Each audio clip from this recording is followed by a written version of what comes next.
Hello again, my dudes, welcome back to the channel. This is Kadima bringing you another Elden Ring DLC build video, this time mainly focused on PvP, and we are going to be using mostly death sorceries. Now, for this build, we are using Azur's Glintstone Staff on the main hand, on the offhand, Prince of Death Staff because it boosts death sorcery.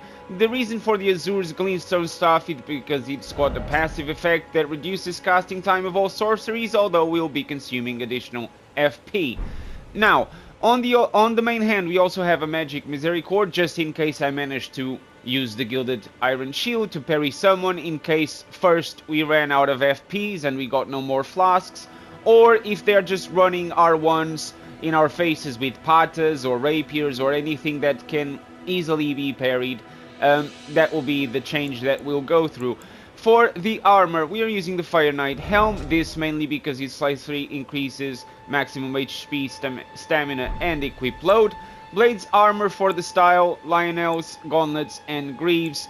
Also a little bit for the style, I like to look a bit chunky although I am a mage.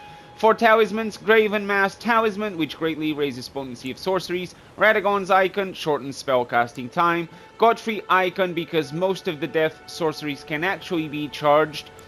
And Bullgoat's Talisman, so we are a bit more tanking.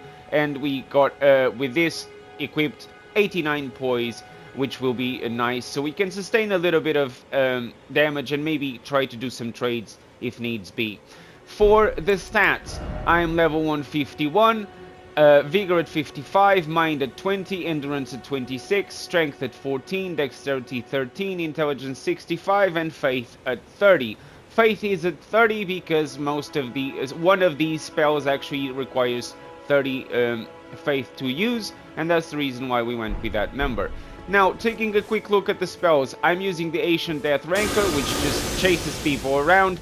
Normally I follow this with the Vortex of Putrescence, and then I follow it with Andula's Moonblade, because this is very nice to roll catch when people dodge the Putrescence, and then Explosive Ghost Flame if they are too close. Also keep in mind that this can also be charged if you just hold it a little bit more. The explosion is slightly bigger and does a ton more damage though. Just to have a little bit of dodging or a way to go away from people, I'm using the Vanishing as well. The Ancient Death Rancor can be charged, as you just saw it. The Vortex can not be charged, and Ondulus cannot be charged. But because some of our spells can be charged, I went with Godfrey's Icon. And that's pretty much the build. Again, this is mainly focused for PvP, actually for duels in the arena. It's fun to use, nothing OP, nothing broken. But when you combine all those spells, especially the combination between Ancient Death Rancor swapping to Vortex of Putrescence and then followed by 1 or 2 casts of Ondula's Moonblade, you will generally kill people straight away. Of course, they are easy to dodge, easy to avoid. People can just run around the map and just avoid fighting you completely until you run out of FPs. If that being the case, you always have the dagger and the shield to try to turn things around. But enough said, let's look at those PvP examples using this build. If you are new to the channel, please do consider subscribe, it helps us along the way. For my regular viewers, thank you for the continuous support. But starting with the first example, we're going to be fighting someone using a great sword. Here we go, just spamming a little bit of Ancient Death Rancor. Putrescence, because it's nice for that fire damage. Then a little bit of Massive Putrescence, trying to get lucky, maybe he gets close here to get the damage, and he did. Beautiful.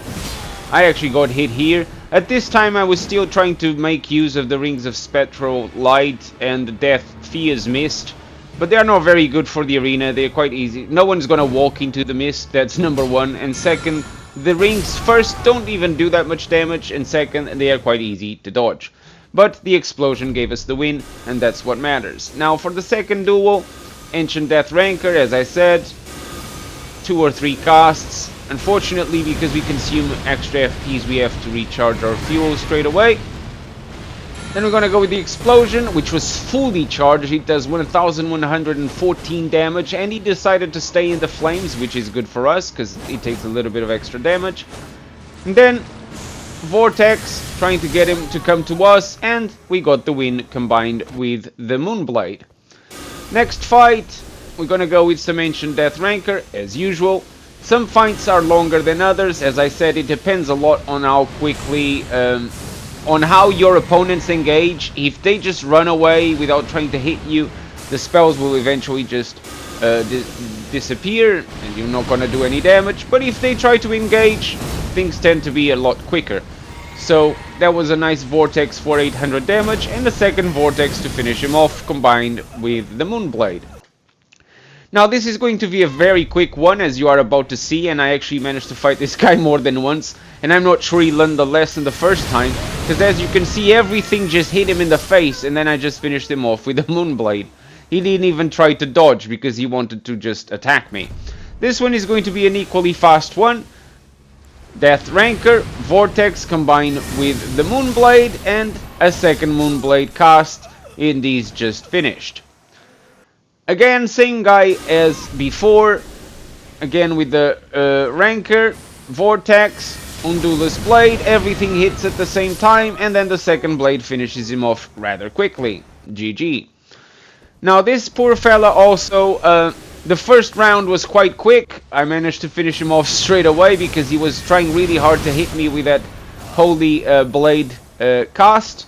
The second time around, he was a little bit more careful. He didn't try to hit me as hard with the blade. So he gave me the opportunity to go with the explosion that did a nice 685 damage, only because he was actually quite far away and none of the fire on the floor actually landed on him. He was in the only place that had no fire. But then I managed to get him with the Moonblade.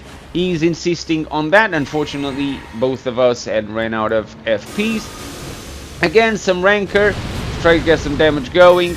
Unfortunately, the tracking of the Rancor is a bit dodgy, especially when the opponents are close to you. But the Moonblade finished them off. Now the next one, same story. Go with some Rancor, Vortex, then the Explosion, 1074 damage. He stayed on the flames, which is good. He's using a Katana, which is not really going to help. And then he decided to try to heal, and the Moonblade got him and stopped him from doing so. Now this one will be a quick one as well. Death Rancor, Vortex. Just gotta distance myself enough. And then 2 Moonblades for the win. GG. The next one is going to be a bit of a longer one, because I'm fighting a guy that I fought on previous build videos, but he's actually not very good, I gotta say. So he was just mainly trying to run away at first, and then he decided to start using the same thing as me. He managed to interrupt me there when I was trying to use the Mass of Trescence. I eventually decided not to use that anymore because the tracking, it's quite easy to dodge that spell. All you have to do is just run away. If you run away, the tracking is so poor that you're never gonna hit anyone with it, at least not in the arena. I found the Vortex to be way more useful and reliable. Again, I had to recharge my batteries, but I was just gonna finish him off with the Explosion cast at close range. GG. Unfortunately for him, I ran on to him straight away, and then I decided I'm not gonna mess around so much. I'm just gonna focus on getting the damage going. And then I managed to get a nice combo with the blade, refuel myself, try to get with the Explosion, which I almost managed to cast it fully charged, but he interrupted me. He's got the Cypher, which causes a nice amount of damage. Again, the Vortex, the Mass didn't do a lot of damage, but then the Moonblade at close range finished him off. Now this is going to be a bit of a long one. Again, going with the Death Rancor, Vortex, managed to hit there with 2 hits, combining it with the Moonblade. Tried to go with another Moonblade, but he managed to dodge. He actually managed to cast his Explosion, his Wrath of God from the DS Dark Souls days, faster than I did with my Explosion. Again, quite easy to dodge with the Mass, as you just saw. But then I'm just doing Vortexes. Caught one blade, but then he didn't dodge the second one because he decided to jump. Again, another fight with someone using a great sword. Actually, colossal weapons are quite good for us because they are very easy to dodge and you can outspace them nicely. so this is going to be a quick one. He changed to the warp axe, but that was kind of too late already. As you see, he's pretty much finished, and then I just actually ended him with the Adul's Moonblade. Now this is going to be a quick one. Cast that Rancor, Vortex, Moonblade, second Moonblade hits, and then I just decided, okay, he's pretty much done, and he's just dodging, so I'm just going to spam the dagger and finish him off. GG.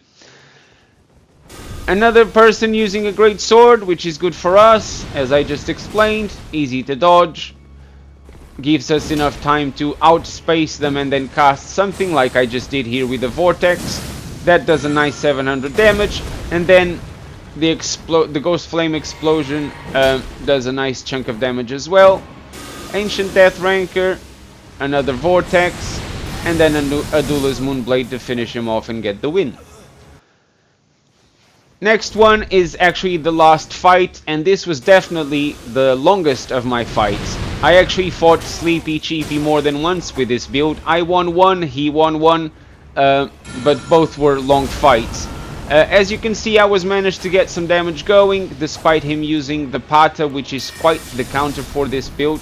Didn't manage to hit him with the Moonblade, but I do manage to get the win using this build, which was actually one of my first opponents when I started using this build. But I'll let you guys watch the rest of this fight. If you are new to the channel, again I ask you consider subscribing. It does help me grow the channel, and feel free to share it with your friends. Leave a like, comment. Maybe you want to join me on a duo, and I'll be more than happy to do so. Also, if you need any drops, leave it in the comment section, and I'm more than happy to drop stuff to people on PS5. Again, thank you all for watching. I hope I'll see you in the next build video. Take care. Cheerio!